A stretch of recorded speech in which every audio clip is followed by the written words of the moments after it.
सीतापुर नाम के एक गांव में शेखर नाम का एक आदमी खाना बनाने का बड़ा शौकीन था, जिस वजह से उसे खाना बनाने में ही अपना करियर करना था। वो बहुत सोचता है और एक ढाबा डालने की ठान लेता है। वो गांव के बाहर नेशनल हाईवे पे एक बंद पड़ा पुराना ढाबा खरीदता है और उस ढाबे की अच्छी सजावट करके उसे एकदम नए जैसे बनाता है और उसका उद्घाटन गांव के सरपंच से करवाता है। मेरे इस ढाबे का गांव के सरपंच जी ने जो उद्घाटन किया है उसके लिए मैं उनका हमेशा आभारी रहूंगा। वो तो ठीक है बेटा, लेकिन ऐसे ही बुलाकर पट्टी काट कर भेज दोगे या फिर खाना भी खिलाओगे? जी हाँ, खाना तैयार है सरपंच जी, आइए आइए। शेखर अतिथियों को खाना खिलाता है।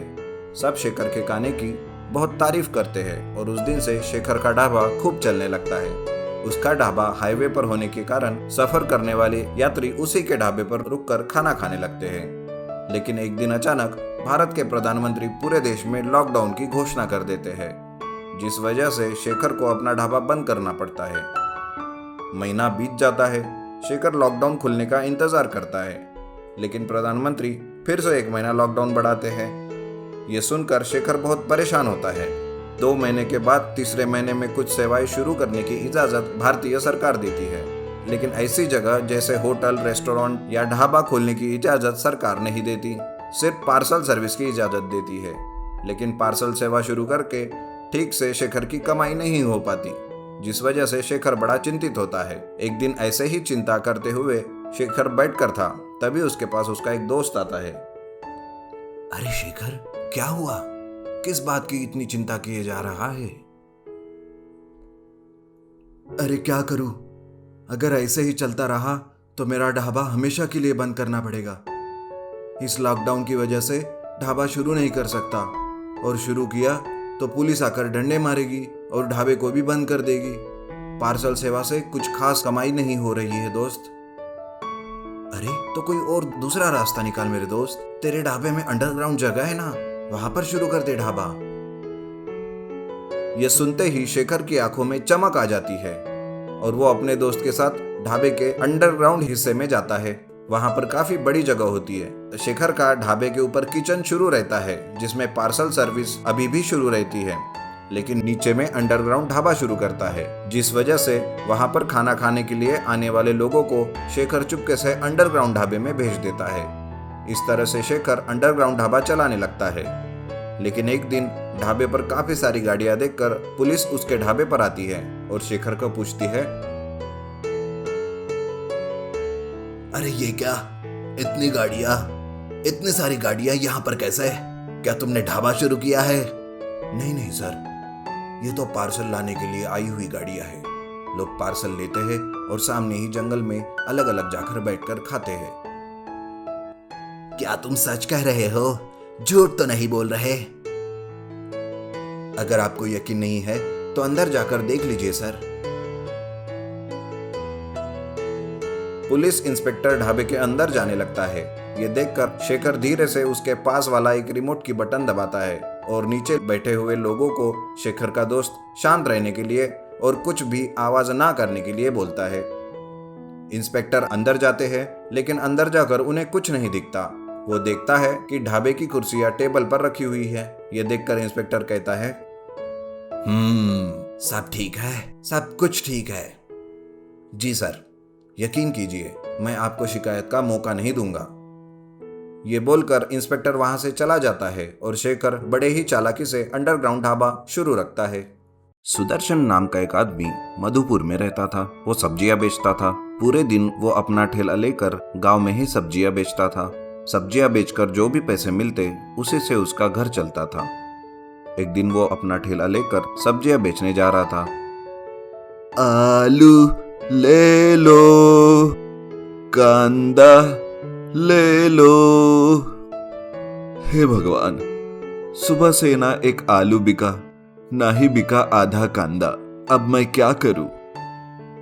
काफी देर तक कोशिश करने के बाद भी सुदर्शन को एक भी कस्टमर नहीं मिलता और वो थक कर एक जगह पर अपना ठेला लगाकर बैठ जाता है। तभी वहां एक जमींदार का लड़का अपनी कार से उस ठेले को आकर उड़ा देता है। उसमें सुदर्शन का ठेला पूरी तरह से टूट जाता है और सब्जियों का भी काफी नुकसान हो जाता है। सुदर्शन कहता है, अरे भाई, कैसे गाड़ी चला रहे हो? जरा देख कर चलाओ ना। ये देखो, अब मेरा कितना नुकसान हो गया है। अरे मैंने क्या किया? तूने ही ये ठेला रास्ते पर रख दिया। अब बताओ मैं गाड़ी कहाँ चलाऊंगा? फुटपाथ पे? चल जावे जा, निकल यहाँ से। बेचारा सुदर्शन नाराज होकर अपना ठेला लेकर गराज जाता है। वहां पर मैकेनिक को सारी बातें बताता है। तभी मैकेनिक कहता है, अरे सुदर्शन, मैं तुम्हें एक आइडिया देता हूँ, क्या तुम सुनना चाहोगे? तुम्हारे फायदे की है। हाँ हाँ भाई, बोलो क्या कहना चाहते हो। आजकल के जमाने में सब हाईटेक हो गया है। लोग अभी बाजार नहीं जाते, उनको घर में ही डिलीवरी मिलती है। अच्छा, तो ये सब मैं कैसे करूंगा? देखो सुदर्शन, मैं तुम्हें तुम्हारी इस ठेले को एक कार में बदल कर दूंगा और इसका आकार भी किसी सब्जी का ही रखूंगा। इससे यह होगा कि तुम सिर्फ इसी गांव में ही नहीं बल्कि दूसरी गांव में भी सब्जियां बेच सकोगे और तुम्हारा बिजनेस भी बढ़ेगा। क्या कहते हो? क्या सही में ऐसा हो सकता है? तो एक काम करना, सब्जी का आकार देते वक्त टमाटर का आकार देना, वो भी लाल लाल।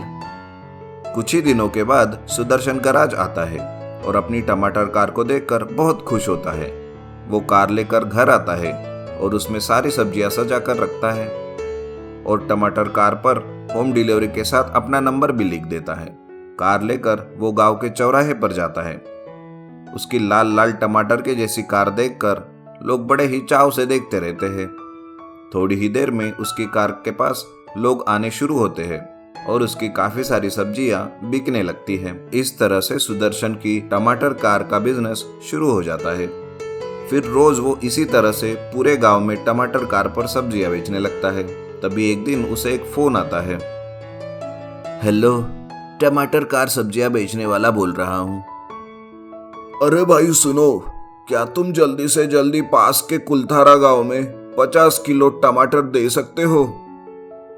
जी हाँ, लेकिन चार्जेस होंगे साहब।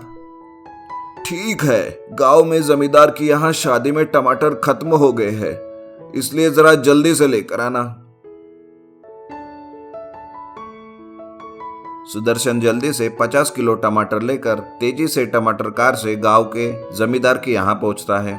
वहां पर शादी चल रही होती है और टमाटर खत्म हुए रहते हैं। लेकिन जिस तरह से टमाटर कार की मदद से सुदर्शन जमींदार के यहाँ टमाटर पहुंचाता है, ये देखकर जमींदार भी बहुत खुश होता है और वो आसपास के सारे गांव में सब्जियां पहुंचाने का ठेका सुदर्शन को ही देता है।